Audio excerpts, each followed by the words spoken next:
Dear students, in this session we are going to discuss about kinematic indeterminacy. Actually, you have learned kinematic indeterminacy in your previous semesters, but this is actually a refreshing session because which is very much required to understand the stiffness matrix method. So it is kinematic indeterminacy or degrees of freedom. So it is actually the independent translation and rotation that we have discussed.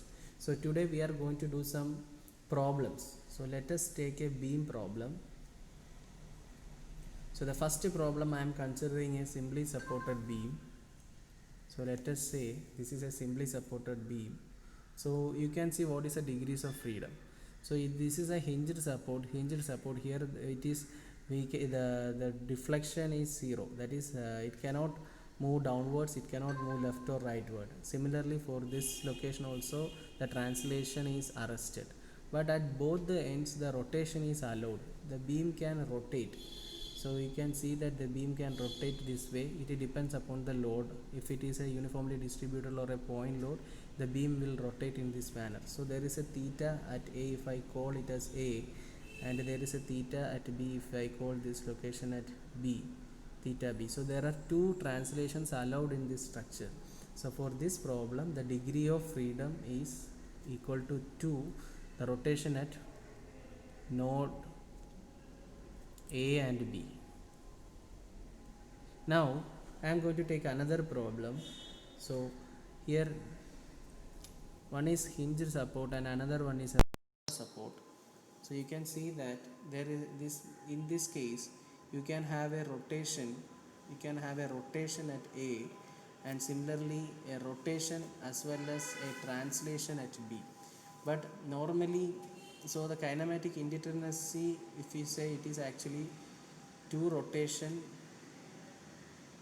plus 1 translation, so it is actually 3.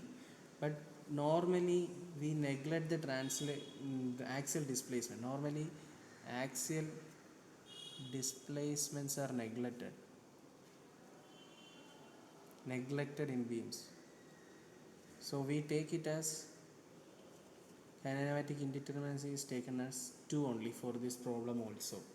Now I am going to take a typical case to understand the kinematic indeterminacy. Though this is a fixed beam, so you know that at these both the ends, both translation and rotation is prevented or restricted. So at each nodes there is no movement, there is no degrees of freedom.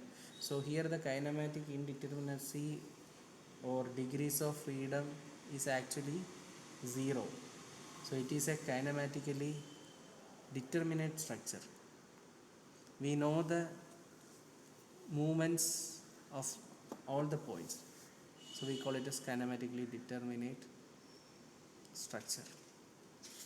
Now I am going to take another problem. See, it is a 2-span continuous beam which are supported with a hinge support. Now you can have a rotation at A, you can have a rotation at B, you can have a rotation at C, if we call it as the supports are ABC. So you have a theta A, theta B and theta C. So your kinematic indeterminacy for this problem is again 3. Okay, now let us take a frame.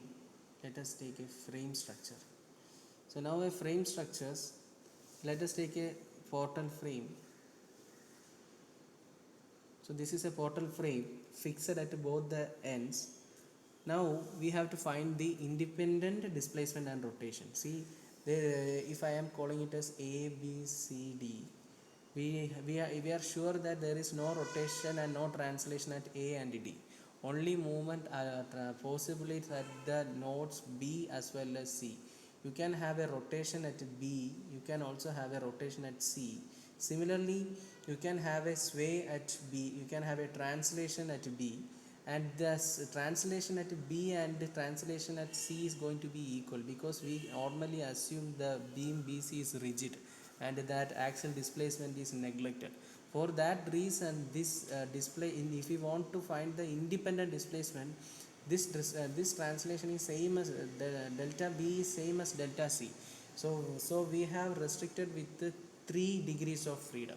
So the kinematic indeterminacy or the degrees of freedom for the frame considered is only 3. Now we are going for a little bit one more frame structure. It is a 2 by 2 storied structure. So I am just changing the support. Here it is a hinge support and here it is a roller support. Now we will calculate. I am just showing the independent rotations and translations possible in this structure. So here you can have a rotation, here you can have a rotation, here you can have a rotation, here you can have a rotation, here you can have a rotation, here also you can have a rotation, here also you can have a rotation because it is a hinge support, it is not a fixed support. Here also you can have a rotation. So the total rotation allowed is 1, 2, 3, 4, 5, 6, 7 and 8 rotations are there. Now there will be a translation at this node and there will be a translation at this node. So we have 2 translation and this support also can move. So you can have 3 translations. So total kinematic indeterminacy or degrees of freedom is 8 plus 3, that is 8 rotation and 3 translation and total 11. So with this we wind up the frame structure. Now we will move to truss structures. So let us discuss the kinematic indeterminacy for truss structures. So kinematic indeterminacy is equal to, so let us say you can use the equation 2j minus r, 2j minus r, where j is the joint and r is the number of unknown reactions. So let us take a problem. So this is a problem.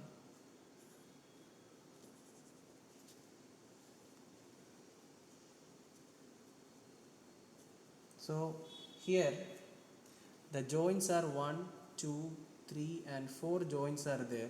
So j is equal to 4 and the kinematic indeterminacy is equal to 2j minus r.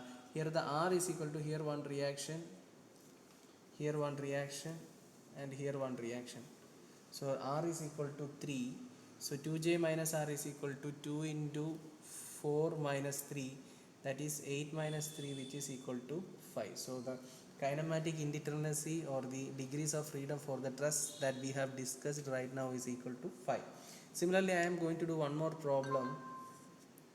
So let us take a structure.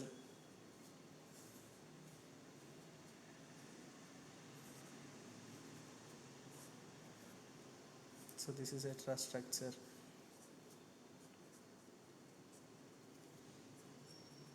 Now in this case we have to find the number of joints. 1, 2, 3, 4, 5, 6, 7, 8, 9 and 10 joints are there. Here also the reactions are 3. So the kinematic indeterminacy for this structure is 2j minus r, which is equal to 2j into, that is 2 into 10 minus 3, that is 20 minus 3, which is equal to 70. Thank you.